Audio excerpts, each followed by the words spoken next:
I was only supposed to help carry boxes. My mom had told me her friend needed an extra set of hands since she was moving some things around the house. Nothing more. A favor. An errand. But the moment the door shut behind me, the air in that quiet living room felt different. She stood there, mid-40s, hair tied back but a strand already slipping loose against her cheek, a faded cardigan wrapped around her like she was protecting herself from something more than just the chill. "Thanks for coming," she said, her voice soft, lower than I remembered it from family gatherings. She didn't meet my eyes right away, just gestured toward the hallway where the boxes were stacked. "No problem," I replied, maybe a little too quickly, maybe a little too eager. The boxes weren't heavy, not really. I carried them one by one to the corner she pointed out. She hovered nearby, smoothing down folded blankets, adjusting books that didn't need adjusting. It was clear she wasn't really watching the boxes. She was watching me. Or maybe she was watching herself watching me. There were pauses in our small talk, and in those pauses I felt more than silence. The ticking of the wall clock. The faint smell of coffee left too long in the pot. My own heartbeat, thudding like I'd run upstairs I hadn't. "You've grown taller," she said suddenly, almost like she was scolding herself for saying it. Her eyes darted up, then away again. I laughed nervously, rubbing the back of my neck. "Yeah, I guess so." The way she stood, half-turned, one hand gripping her sleeve, made me feel like I shouldn't have laughed. Like she'd been braver than she meant to be just by pointing it out. When the last box was in place, I lingered. My job was done. I should have said goodbye, but I didn't. Neither did she. Instead, she offered coffee. A simple gesture, except her voice cracked ever so slightly when she said it, like she was testing the ground under both our feet. I nodded, even though I don't really drink coffee. The kitchen was warm compared to the living room, sunlight spilling through the half-open blinds, catching in her hair. She poured carefully, shoulders tense, fingers trembling just enough to notice when she slid the mug across the counter. I didn't drink it right away. I was too aware of her standing across from me, leaning lightly on the edge of the counter, as though her knees might give way. We spoke about work, about how time flies, about nothing at all. But every word carried weight it shouldn't have. Every pause stretched a second too long. At one point, her hand brushed mine when she reached for a napkin. Neither of us pulled back immediately. The air shifted, heavier, quieter. Her phone buzzed on the counter, screen lighting up with a name I didn't recognize. She didn't reach for it. Instead, her eyes flicked to mine, holding them just a fraction too long. And in that moment, with the unanswered call vibrating between us, I realized she wasn't going to open the door just yet. Not for me. Not for anyone. Her phone finally stopped buzzing, but the silence it left behind felt louder than the ring itself. I took a sip of the coffee, bitter and too strong, anything to avoid the weight of her eyes still fixed on me. But I couldn't avoid it for long. "You don't have to stay," she said softly, almost apologetically. "I've already taken enough of your time." The way she said it, it wasn't about the boxes or the coffee. It was about me being there at all. I set the mug down, careful not to spill, careful not to move too quickly. "It's fine. I didn't have plans anyway." Her lips curved, not into a smile exactly, more like a shadow of one. "At your age, you should have better things to do on a weekend than carrying boxes for someone like me." That line, someone like me, it stuck. She said it with a sharpness, almost self-defense, like she'd already judged herself before I had the chance. I didn't know how to answer without saying too much, because the truth was I didn't mind being there. I liked it, more than I should have. I knew bits of her story. Divorced. 2 years now. My mom had mentioned it casually, like neighborhood gossip. But sitting across from her, watching the way her fingers kept tugging at the hem of her cardigan, I saw what those 2 years must have cost her. "I never thought I'd be here," she murmured suddenly, eyes lowering to the coffee in her hands. Middle of my 40s. Alone. Asking favors from kids half my age. Her voice broke on that last part, and she quickly added, "Not kids, I cut her off gently." I get it. The silence that followed wasn't awkward. It was heavier. It carried things neither of us were ready to admit. I thought about saying more, about telling her she wasn't old, that she wasn't some sad story. But the words stuck in my throat. Not because I didn't believe them. I did, but because saying them would mean something else. Something we weren't ready to face. Still, I couldn't stop watching the way her eyes lingered when she finally looked up again. It wasn't just me who felt it. That much I knew. "Do you remember," she asked after a long pause, "the summer your mom brought you over for the barbecue? You were still in high school. You helped me set up the chairs in the yard." I remembered. I remembered too well. The way she had laughed at some dumb joke I made, the way I'd noticed her that day differently than before. Back then, I told myself it was just a passing thought. But hearing her bring it up now, I realized maybe it hadn't only been me. "I remember," I said quietly. Her hand was resting on the counter between us, close enough that I could see the faint lines on her skin, the way her fingers trembled just slightly.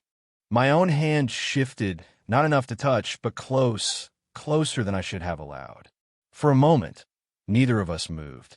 Neither of us spoke. The silence filled every corner of the kitchen. And then, her pinky brushed mine, whether by accident or choice, I couldn't tell. But she didn't pull away. Neither did I. ChatGPT said, the brush of her pinky against mine had barely settled in my chest when the sharp knock at the front door shattered it. She jerked her hand back, almost spilling her coffee. "That must be," her voice caught, like she wasn't sure what to say next. I froze. My mind ran too fast. Her ex? A neighbor? My mom? Whoever it was, they didn't belong in this moment.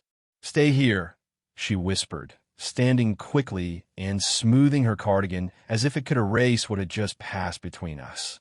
I listened to the door open, to voices low and muffled. A man's voice. Too familiar. My chest tightened. "Just checking in," the man said. Her ex-husband. I'd seen him once before when they were still together, and I remembered the way he looked at her like she was a possession, not a person. She answered him too calmly, her tone polite but clipped. "Thanks, but I'm fine. Really." Every second stretched as I sat hidden in her kitchen, wondering if he'd step inside, if he'd see me standing there like I didn't belong. Finally, the door shut again. Silence. Then footsteps back toward me. She leaned against the wall, closing her eyes.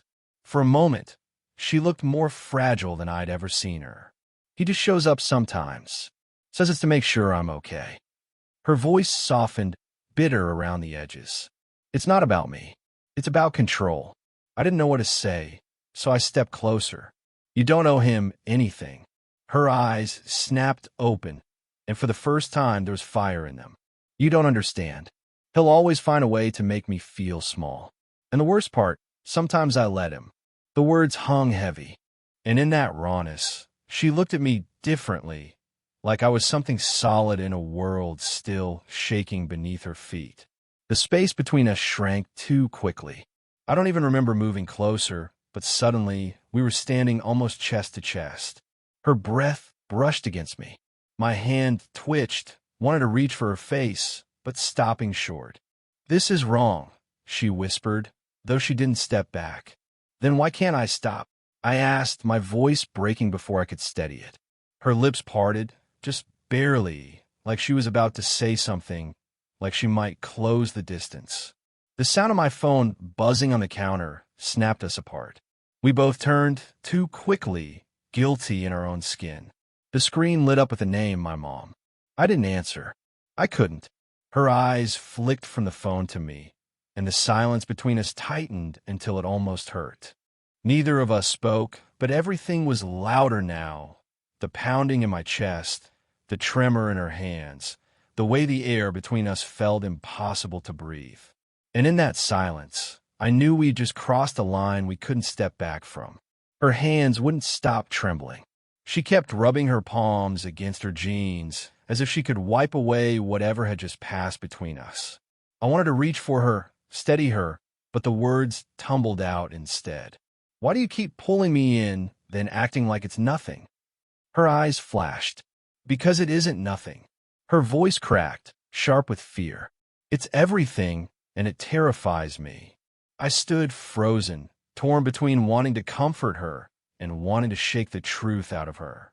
Then stop pretending you don't feel it. Her laugh was hollow, bitter. You think it's that simple? You're 22. You have your whole life. She cut herself off, turning away, but I caught the shine in her eyes. You're what? I pushed my chest tight. Too old? Too broken? Too scared? She spun back to me, her face flushed. Yes, all of it. And I hate that you look at me like I'm worth more than I am.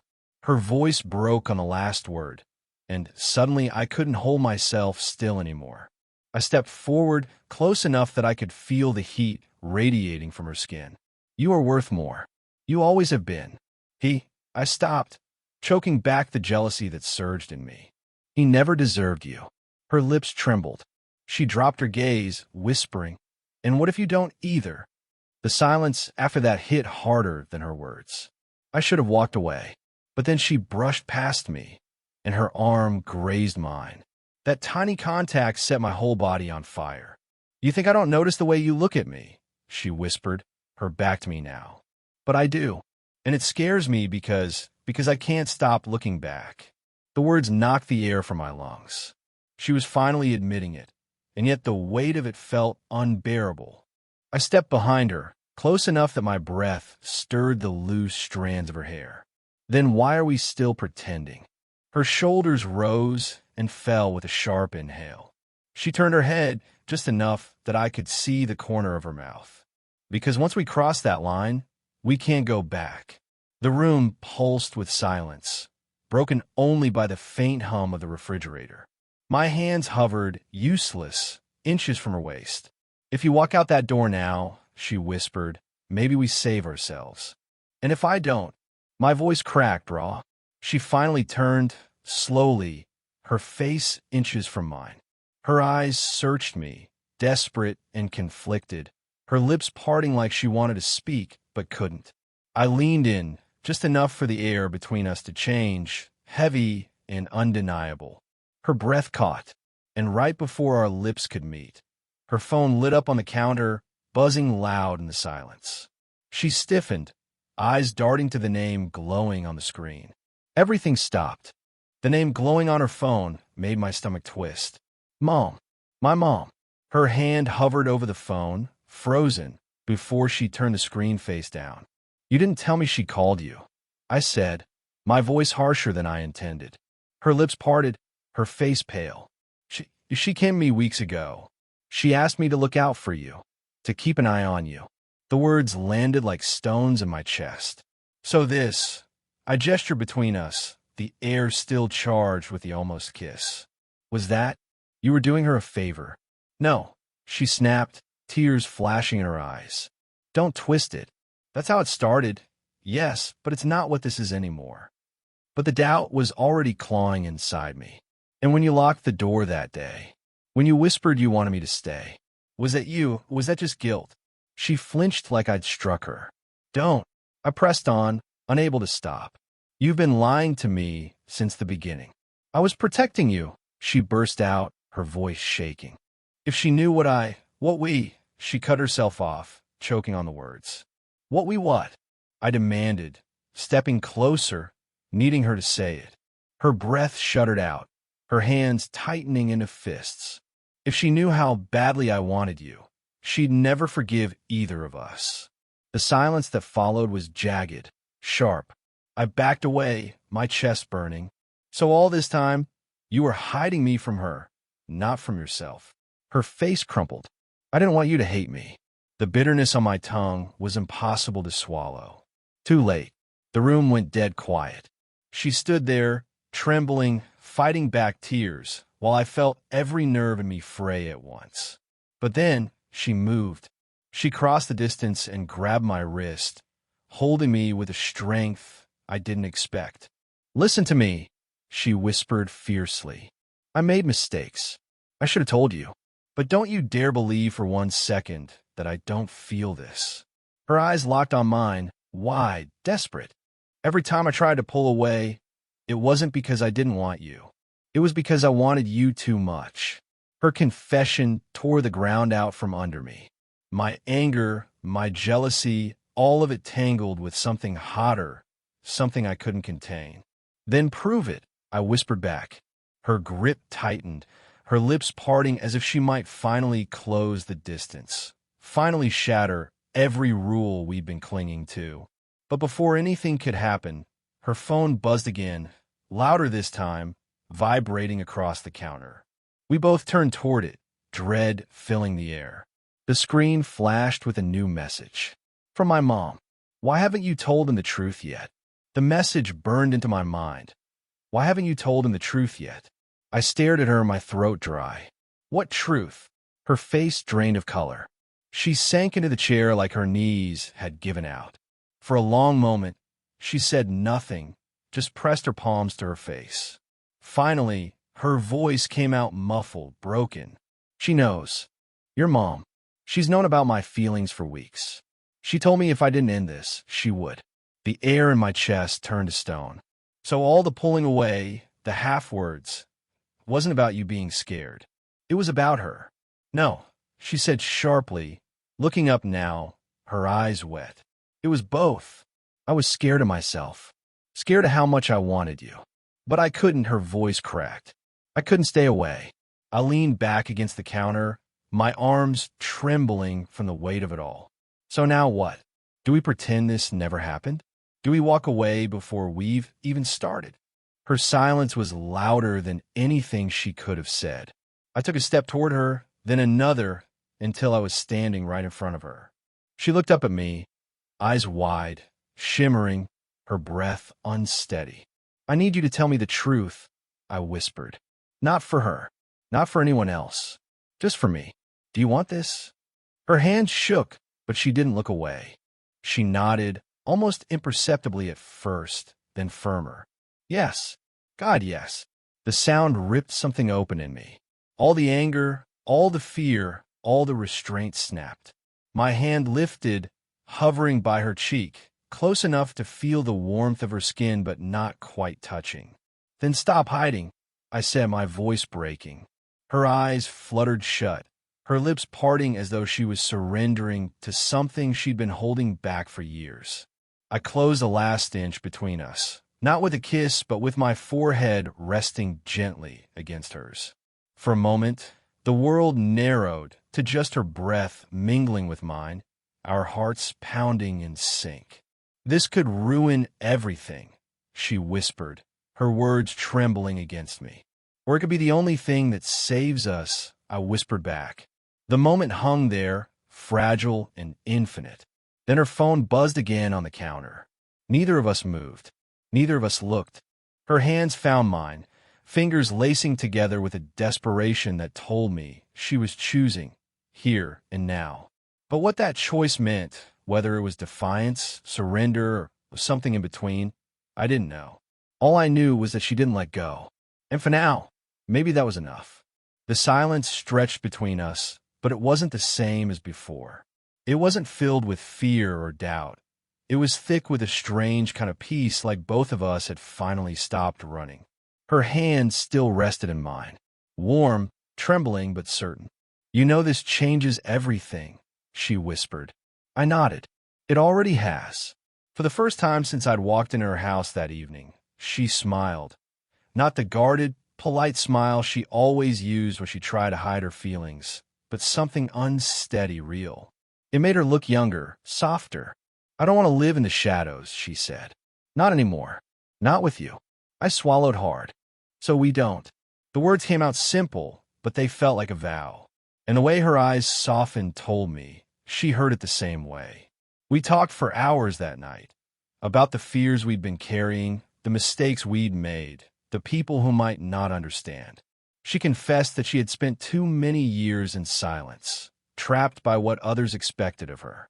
I admitted how long I'd been watching her, waiting for a sign that maybe I wasn't the only one who felt the pull. It wasn't easy. It wasn't clean.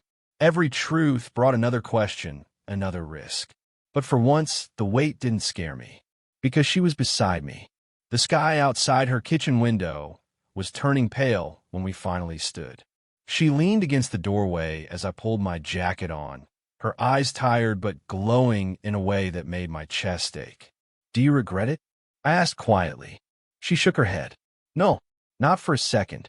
I smiled, relief rushing through me. "Good, because I think this is only the beginning." For a heartbeat, she just looked at me, like she was memorizing my face, burning it into her memory. Then she stepped closer, pressed her hand to my cheek, and whispered, "Don't disappear on me now." I couldn't if I tried. Her laugh was soft, shaky, but filled with something new, hope. When I finally stepped out into the morning air, the world felt different. Brighter. Unsteady, yes, but alive. I didn't know what people would say, what challenges would come, or whether we'd be strong enough to weather them. But I knew we had stopped pretending. And sometimes, that's the only first step that matters. Speech Balloon, did you enjoy the story? Speech Balloon, what kind of stories would you like to hear next? Back into Next Pointing Right, don't forget to like, comment, share, and subscribe for more heartfelt stories. Your support means everything, and it helps bring more stories like this to life.